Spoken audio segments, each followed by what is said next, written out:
यहाँ पर हमें पुख्तूनों को, केपी के लोगों को, फाटा के लोगों को जिहाद के नाम पर अफगानिस्तान के जंग में जकेला गया। जब सारा पाकिस्तान तरक्की कर रहा था, जब पंजाब सिंध में फैक्ट्रियां लग रही थी, जब यहाँ पर हुनरमंद पैदा हो रहे थे, तो मेरे पुख्तूनों को रियासत और रियासती इदारों ने जिहादी बना दिया। मेरे पुख्तूनों को वो जनरल साहिबान जो आज उसने जो है यूरोप और अमेरिका में जजीरे खरीदे हैं, ये मेरे पख्तूनों की खून बह के खरीदे गए। ये अमेरिका और दूसरे मुल्कों से जो पैसे आते थे, वो मौली हजरात जिसके घरों पे टाट लगे थे और आज लैंड क्रूजर में घूम रहे हैं, वो मेरे पख्तूनों का खून बहा है तो वो इन लैंड क्रूजरों को पहुंचे हैं। उस जंग में हमें झोंकने वाले कीपी की क़यादत नहीं थी। बादशाह खान, अजीम बादशाह खान उसी टाइम कह रहा था कि इस जंग में हिस्सा न ले, ये अमेरिका और रूस की जंग है, पुख्तूनों को न ढकेले। उस टाइम के जर्नल उन्होंने ये फैसला किया। कुछ के बच्चे उस टाइम जो है, कोई बन गया मर्द मोमिन, मर्द हक, कोई खामोश मुजाहिद बन गया, उसके बच्चे भी आज मजे कर रहे। और हम एक एक घरों से 5-5, 6-6 जनाजे उठा के आते हैं। हमें कहा जाता है और फिर भी हम खून भी बहाए, हम शहीद भी हो, फिर भी हमें जो ये साबित करना है कि हम रियासत के साथ है और रियासत के साथ नहीं है। न हमारे जनाजों पे झंडे होते हैं, न हमें सलामी देते हैं, न हमें शहीद पैकेज मिलता है, और फिर भी मेरे खून में खून भी बहाऊं, फिर भी मुझ पे शक की नजर से देखता है। और मैं एक बात बताऊं, मैं इस हुकूमत का शुक्रगुजार हूं, मैं मौजूदा एस्टेब्लिशमेंट का शुक्रगुजार हूं कि आपने हमें सिखाया, आपने हमें बताया कि ये मुल्क अदलिया के बगैर भी चल सकता है, जिस तरह आपने साबित किया। तो मेरी डिमांड है, मेरी इस पार्लियामेंट से डिमांड है कि 26वीं आईनी तरमीम के बाद ये पार्लियामेंट, ये अदालतें बेख्तियार हो गई।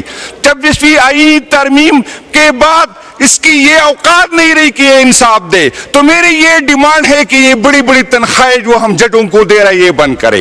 ये बड़ी बड़ी बिल्डिंगें जिसमें इंसाफ की कोई चीज नहीं है, इसको जो है, इसको यूनिवर्सिटियां बनाए। और मैं उन लोगों को हैरान हूं, उनको, मैं इनकी माओ को भी हैरान हूं कि इतने हौसले वाले बच्चे इन्होंने पैदा किए कि ये इस कुर्सी पे बैठ के इंसाफ नहीं कर सकते। मैं उन बंदों को, मैं उनकी माओ को सलाम कहता हूं कि इस तरह हौसले के बच्चे उन्होंने पैदा किए कि अपनी छोटी छोटी मराद के लिए पाकिस्तान तहरीक इंसाफ के वर्कर को जेलों के पीछे डाल रहे, उनको सजाएं दे रहे। मैं उन पुलिस वालों को भी हैरान हूं, मैं इनकी हिम्मत को दाद देता हूं कि वो अपनी तनख्वाहों के लिए, अपनी मराद के लिए पाकिस्तान तहरीक इंसाफ के वर्कर पे जो है इस तरह की FIR काट रहे हैं। तो मैं आपको, मैं इस बजट में मैं देखता हूं अवाम के लिए तो कुछ नहीं है, लेकिन जो डिफेंस हमारा और बढ़ रहा है, सिक्योरिटी इदारों का फंड और बढ़ रहा है, तो उसको बढ़ना चाहिए, क्योंकि एक और तरमीम आ रही है और एक और तरमीम में एजेंसियों को पैसों की जरूरत होती है।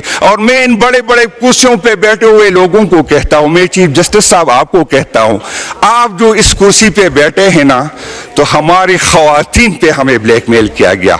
आप जो इस कुर्सी पे बैठे हैं ना, ये नई जज साहिबान, मैं आपको कहता हूं, ये 26वीं आईनी तरमीम पे जो आप इन कुर्सियों तक आ गए, तो आपको पता होना चाहिए। मैं ये ऊपर जो इसको गवाह बना देता हूं, एक शख्स जो अभी भी वहां बैठा है, उसने मेरे 3 महीने से बात की कि मेरी 3 बेटियां थी, मैं मजबूर था इसलिए मैंने बोल दी। तो आप जी इन कुर्सियों पर बैठ गए, तो हमें अपनी बेटियों की वजह से जो है आपने वोट दिया है। हमें अपने, ऐसा कोई बंदा नहीं जिसको अरबों रुपए की ऑफर नहीं हुई। तो ऐसी अमेंडमेंट की वजह से आप जो बैठे, आप जो मराहत ले रहे, आप जो प्रोटोकॉल ले रहे, इसके बावजूद जो है हम आपसे, लोग अब आप कहते हैं कि अदालतों से आपकी कोई उम्मीद है नहीं, हमें अदालतों से कोई उम्मीद बाकी नहीं, लेकिन जो भी अवेलेबल फोरम हमारे पास होंगे वो इंशाअल्लाह ताला हम इस्तेमाल करेंगे और तारीख लिखी जाएगी। इन कुर्सियों पे सारी उम्र आपने नहीं बैठना, आपने भी बनना है। इससे बड़े बड़े फिरौन गुजरे हैं, इससे बड़े बड़े लोग गुजरे, आज उसके कब्रों पे लोग थूकते ہیں انشاءاللہ تعالیٰ ایک وقت یہ بھی آئے گا, ہمیں انصاف ملے یا نہ ملے, لیکن جتنے اویلیبل فورم ہے وہ ہم استعمال کریں گے, اور تاریخ میں یہ دیکھا جائے گا کہ کون کس کے ساتھ تھا, کون حق کے ساتھ تھا اور کون جو ہے غلط راستے پہ تھا. پیپل پارٹی کی قیادت سب سے زیادہ تنقید انہوں لوگوں نے کی, اور ہم امید کرتے ہیں, اسپیکر صاحب نے بھی ریکویسٹ کی, ہم بھی کہتے ہیں اگر واقعی آپ عوام کے ساتھ کھڑا ہونا چاہتے ہیں تو یہ موقع ہے. اس طرح نہیں ہوگا کہ مراد بھی لے, فائدے بھی لے اور پھر ووٹ بھی دے. اور مجھے ایک دن یہ بات یاد آ جاتی ہے, پہلے دنوں میں ایک ٹاک شو میں بیٹھا تھا, ایک سینئر اینکر میرے ساتھ تھا, بلاول زرداری صاحب نے فرمایا کہ جس نے ووٹ لینا ہے میرے پاس آئے. وہ اینکر مجھے کہہ رہا تھا کہ میں نے میاں صاحب کو کال کی کہ بلاول صاحب یہ فرما رہے, اس نے کہا الیکشن سے پہلے فیصلہ ہوا ہے کہ میں نے وزیر اعظم بننا ہے, بلاول صاحب نے مجھے ووٹ بھی دینا ہے اور بلاول صاحب نے میرے گھر بھی آنا ہے. جب فیصلے اس طرح ہوتے ہیں, جب حکومت اس طرح ہوتی ہے, تو پھر پارلیمنٹ کی کس طرح. میری بہن نے بات کی, میں نے پارلیمنٹ کی توقیر کی, ہم نے تو پارلیمنٹ کو 8 فروری کو بھی توقیر کیا. جب ایسے لوگ اسمبلی میں آئے جن کو لوگوں نے مسترد کیا تھا, جب ایسے لوگ اسمبلیوں میں آئے جن کی عوام کی سپورٹ نہیں تھی, جب ایسی حکومت بن دی گئی جس کو عوام کی سپورٹ نہیں تھی, جب آئینی ترمیم میں لوگوں کو اٹھایا گیا تھا, لوگوں کی خواتین کو اٹھایا گیا تھا, جب پارلیمنٹ کے اندر سے MNA کو گھسیٹا گیا. اور پرسوں مجھے یاد ہے جب محبوب شاہ صاحب تقریر کر رہے تھے اور پیپل پارٹی والے سے یہی بات کر رہے تھے کہ آپ بھی ہمارے ساتھ آئے, ووٹ نہ آئے, تو نون کے MNA صاحب نے صحیح فرمایا, انہوں نے کہا کہ پیپل پارٹی والے آپ کو ووٹ دیں گے تو پھر جیل جائیں گے. تو یہ جیل میں لے کے جانے والے کون ہیں, یہ فیصلے کرنے والے کون لوگ ہیں. تو یہ اس میں ہم بھگت رہے ہیں اور ہم بھگتیں گے انشاءاللہ. خان صاحب بھی ڈٹا ہے, لیکن یاد رکھے, میں میاں صاحب آپ سے کہتا ہوں, آپ کے لیے تو بہت مشکل ہوگا, پھر آپ کو پھر قبر کی درد ہو جائے گی, پھر آپ کی فیملی کو بھی تکلیف ہوگی. یہ جو آپ کر رہے, عمران خان صاحب کے ساتھ کر رہے, ہمیں جو سپیس نہیں دے رہے, تو یہ آپ نے بھگتنا ہوگا. ہم پہلے آپ بھگت چکے تھے, ہمارا تو یہ خیال تھا کہ آپ سیکھ جائیں گے, ہمارے لیے تو یہ پہلی دفعہ تھا. میں سعد پیر صاحب کی وہ بات اس کا حوالہ ضرور دوں گا جو ہمیں جب ہم اقتدار میں تھے اور ہم یہی سمجھ رہے تھے کہ یہ لوگ جو ہے یہ ہم سے زیادہ لائل ہے حکومت, یہ وہ پاکستان کے لیے. تو میں ان کو بھی سمجھاتا ہوں اور بتاتا ہوں کہ پاکستان کے ماما چاچا آپ نہ بنے. انشاءاللہ تعالیٰ آپ سے ہم زیادہ محب الوطن ہے, آپ سے زیادہ ہم جو ہے اس ملک کو اپنا سمجھتے ہیں, آپ سے زیادہ ہم تیار ہے کہ اس قربانی دیں گے. لیکن اس ٹائم ہمیں سمجھ نہیں آ رہی تھی, لیکن آپ کو دوبارہ بتا دے, آپ پہلے بھی بھگت چکے اور انشاءاللہ تعالیٰ اگر یہی رویہ رہا تو انشاءاللہ تعالیٰ اس سے زیادہ بھگتیں گے. اس ملک میں ووٹ ڈالنے والا اہم نہیں ہے, ووٹ گننے والا اہم ہے.